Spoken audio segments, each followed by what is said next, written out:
சுவையான சில்லி பன்னீர் செய்வது எப்படி? ஸ்டெப் 1. முதலில் 250 கிராம் பன்னீர் நறுக்கவும். உறைந்த பன்னீரை பயன்படுத்தினால் அதை கரைத்து அதிகப்படியான தண்ணீரை மெதுவாக பிழிந்து எடுக்கவும். ஸ்டெப் 2. இதை எடுத்து ஒரு பாத்திரத்தில் 2 டேபிள் ஸ்பூன் சோளமாவு, 1 டேபிள் ஸ்பூன் மைதா மாவு, உப்பு, மிளகு, 1 சிட்டிகை சிவப்பு மிளகாய்த்தூள் ஆகியவற்றை சேர்த்து கலக்கவும். பன்னீரையும் சேர்த்து கலக்கவும். ஸ்டெப் 3. ஒரு கடாயில் எண்ணெயை மிதமான தீயில் சூடாக்கவும். பன்னீர் துண்டுகளை பொன்னிறமாக மொறுமொறுப்பாகவும் வறுக்கவும்.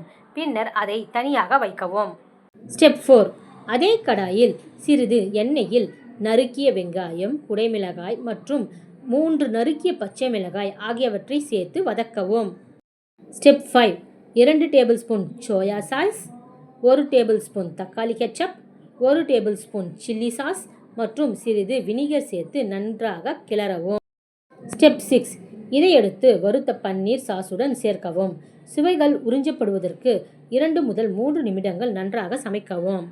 ஸ்டெப் 7. நறுக்கிய பச்சை வெங்காயம் மற்றும் எள் தூவி அலங்கரித்து சாதம் அல்லது நானுடன் பரிமாறவும்.